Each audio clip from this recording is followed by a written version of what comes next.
Hi guys, Iron Cameraman here. Have you ever wondered what secrets the mothership is hiding? Who's in charge of the Astro toilets? And what role do the Dukes play in all of this? You might think you already know the answers, but don't jump to conclusions. It turns out we've been missing the elephant in the room.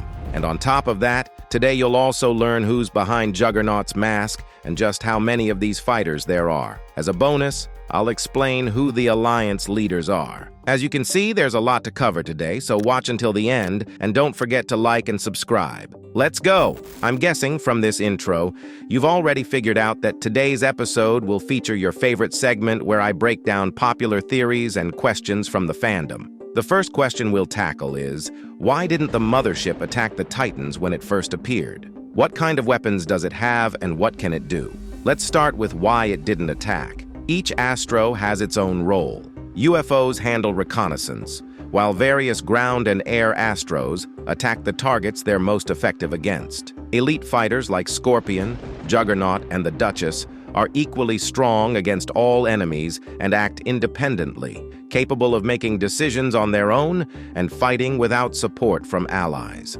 Still, they all report to a higher authority, as we saw in the conversation between the UFO and Scorpion. Together, the entire Astro army functions as a unified whole, complementing one another and being effective against all kinds of targets. The mothership's role in this structure, as its name suggests, is to serve as the mothership, or the central command for the entire army and the Earth invasion operation. Of course, there are officers on the ground, like the UFO, who lead their squads, but they take orders from the mothership, which develops an overall strategy for offense and defense that the officers then implement with their squads. That doesn't mean the mothership's only role is commanding, though.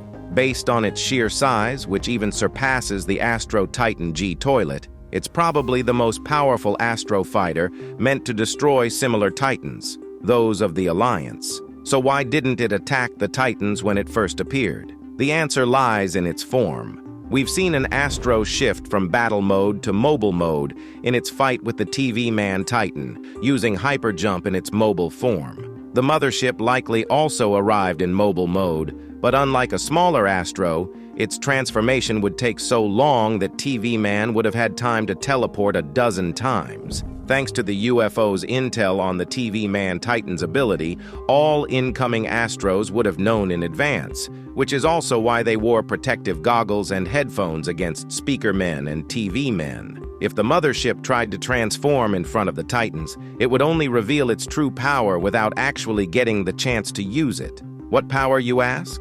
Based on its size, the lack of visible weaponry, and the Astro technology that gives it Titan-like abilities, like G toilets, the mothership is likely an Astro Titan. It arrived in a mobile form meant for travel, and it'll transform into a Titan, unleashing its full arsenal when it can use it effectively against the Alliance Titans. Since we started with the Astro Toilet, let's move on to the Juggernaut. Here are a few points and questions I noticed in your comments. How many Juggernauts are there? Is baby Juggernaut his child? Are they both Astro-Dog hybrids? Discussions around these questions are still ongoing, so it's time to clear things up.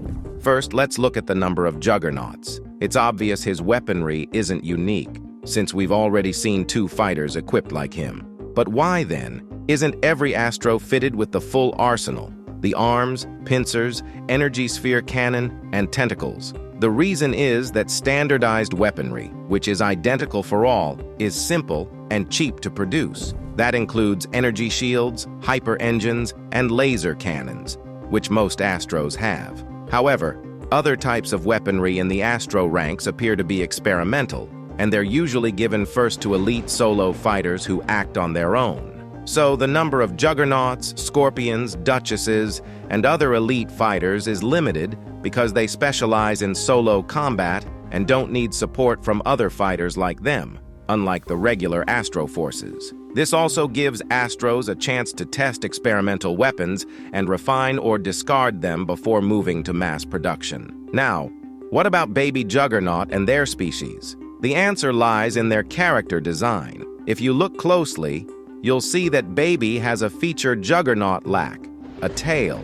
Plus, it'd be strange if a giant Astro's child was that small. Nobody in their right mind would bring an inexperienced child onto the battlefield, where they could die at any moment. So baby Juggernaut is an adult. These peculiarities make more sense if baby Juggernaut is Juggernaut's pet.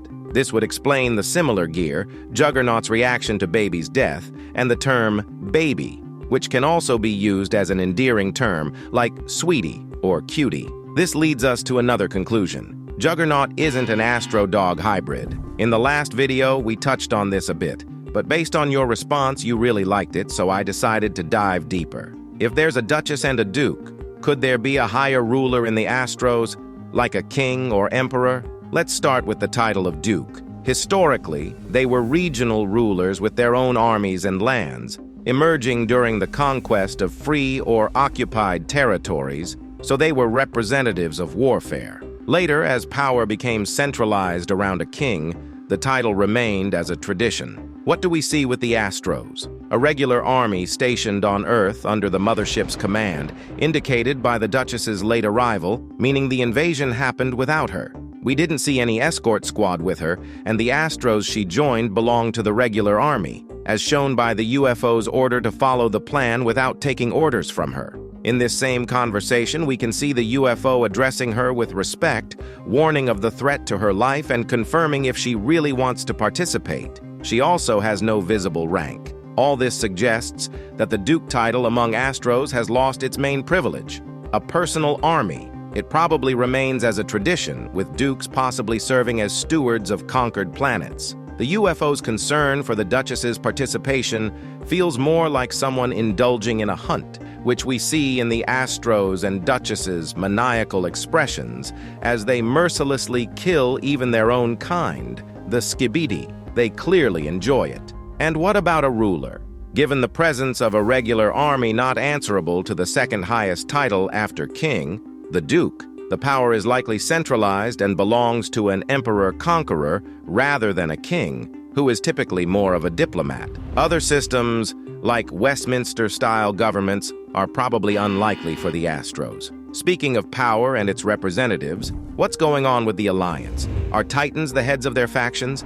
And what's the structure among agents? One simple fact answers this. Who were the agents? Plunger Man and Camera Woman were both scientists, not soldiers, yet they succeeded in this role. Camera Woman's serial number, 69, indicates she was one of the first agents, meaning there was no specific plan to turn soldiers into agents. They took whoever was available. There was no choice. Either you became a Skibidi after infection or got full protection by becoming an agent, fighting because it was the only option left. So most agents are regular civilians, lacking military discipline. This is further supported by the absence of ranks, unlike the Astros. From this, it follows that agents don't have a formal power hierarchy. They're all equals. Or are they? Scientist TV Man's presence alone shows he's in charge, and Camera Woman and Plunger Man received unique upgrades that no one else has. So everyone is equal, but some are more equal than others.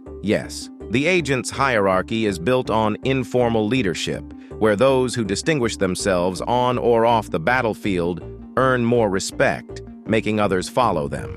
Take Scientist TV Man, for example.